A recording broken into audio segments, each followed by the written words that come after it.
دوستو ابھی ایک دو دن پہلے ہی جب ترکی گورنمنٹ کی طرف سے مسلمانوں کی ایک ایتہاسک اور ایک شاندار مسجد کو میوزیم سے دوبارہ مسجد میں تبدیل کرنے کا فیصلہ کیا گیا، تو اس فیصلے کے نتیجے میں مسلمانوں سے سیاسی طور پر دشمنی رکھنے والے لوگوں میں تو بوکھلاہٹ دکھی ہی،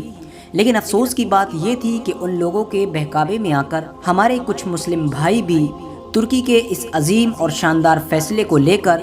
ترکی پر ہی تنقید کر رہے تھے، اور ان لوگوں کا ایک مسلم ہونے کے باوجود بھی یہ ماننا تھا کہ ترکی کا یہ فیصلہ بنیادی طور پر غلط ہے، یعنی ترکی کو ایک میوزیم کو پھر سے مسجد میں تبدیل نہیں کرنا چاہیے تھا۔ دوستو آج سے تقریباً 100 سال پہلے اگر ہم چلے جائیں تو ارطغرل غازی کی قائم کی ہوئی خلافت عثمانیہ کو جب ختم کیا گیا تو مصطفیٰ کمال پاشا انگریزوں کی مدد سے سطح میں آیا تھا، یعنی ترکی کی باغ ڈور مصطفیٰ کمال پاشا کے ہاتھوں میں آ گئی تھی۔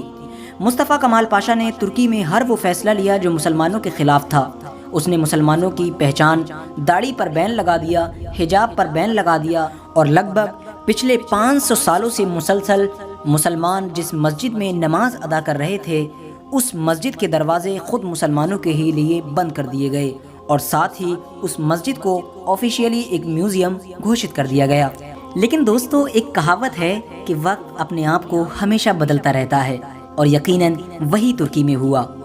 اب دور آیا ترکی میں رجب طیب اردوغان کا۔ عرصوں بعد جس وعدے کے چلتے رجب طیب اردوغان سطح میں آئے تھے، اب وہ لگاتار ان وعدوں کو پورا کر رہے ہیں، اور انہی وعدوں میں سے ایک وعدہ تھا اس عظیم اور ایتہاسک مسجد کو دوبارہ مسجد بنانا اور اس میں نمازیوں کو آنے کی اجازت دینا۔ لہٰذا جب ایک دو دن پہلے ہی اس مسجد کو دوبارہ مسجد آفیشیلی ڈکلیئر کر دیا گیا اور اس کے دروازے نمازیوں کے لیے کھول دیے گئے تو ساری یورپین کنٹریز میں اس کا ورودھ ہونے لگا، اور ان لوگوں نے یہ کہنا شروع کیا کہ آخر رجب طیب اردوغان ایسا فیصلہ کیسے لے سکتے ہیں،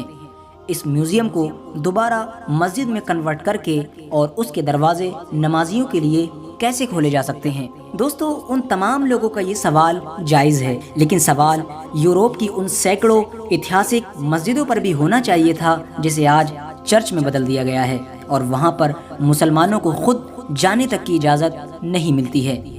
دوستو میں بات کر رہا ہوں اس وقت کی کہ جب خلافت عثمانیہ کو ختم کیا گیا تھا۔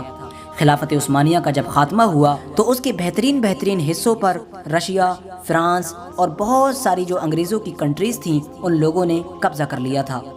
ظاہر ہے کہ سلطنت عثمانیہ کا جو بھی حصہ رہا تھا ان تمام حصوں پر بہت اچھی مسجدیں بنی ہوئی تھیں۔ جب عیسائی کنٹریز نے سلطنت عثمانیہ کے علاقوں پر قبضہ کرنا شروع کیا تو جو علاقہ ان کے قبضے میں آتا گیا اس علاقے کی بہترین مسجدوں کو انہوں نے چرچ میں تبدیل کر دیا، اور آج بھی آپ کو یورپ میں ایسی بہت ساری مسجدیں ملیں گی کہ جو آج ایک چرچ بنی ہوئی ہیں، اور ہمارے مسلمانوں کی نیو جنریشنز کو اس کی ذرہ برابر بھی خبر نہیں ہے، لیکن انہیں رجب طیب اردوغان کے اس فیصلے سے ضرور تکلیف ہے۔ دوستو ویڈیو میں آپ جس مسجد کو دیکھ رہے ہیں یہ قرطبہ مسجد ہے جو آج اسپین میں موجود ہے۔ حالانکہ افسوس کی بات یہ ہے کہ میں اسے مسجد بھلے ہی کہہ رہا ہوں لیکن اب یہ مسجد نہیں ہے، کیونکہ اس مسجد کو چرچ میں بدل دیا گیا ہے۔ یہ کہانی شروع ہوتی ہے سلطنت عثمانیہ کے قائم ہونے سے پہلے سے بھی، جب مسلمانوں نے اسپین پر اپنی فتح حاصل کی تھی۔ اسپین میں مسلمانوں نے لگاتار تقریباً 450 سے 500 سالوں تک شان و شوکت کے ساتھ حکومت جاری رکھی، اور اسی حکومت کے درمیان وہاں کے مسلم حکمرانوں نے اس مسجد کی تعمیر کروائی تھی۔ اس مسجد کی شہرت، خوبصورتی اور مضبوطی کے بارے میں آپ صرف اس بات سے اندازہ لگا سکتے ہیں کہ اس مسجد کی تعمیر 202 سالوں میں ہوئی تھی، یعنی اس مسجد کو بننے میں 202 سال لگے تھے۔ اب آپ سوچئے کہ جس عمارت کو بنانے میں 202 سال لگائے جائیں وہ عمارت کتنی خوبصورت اور کتنی زیادہ مضبوط ہوگی۔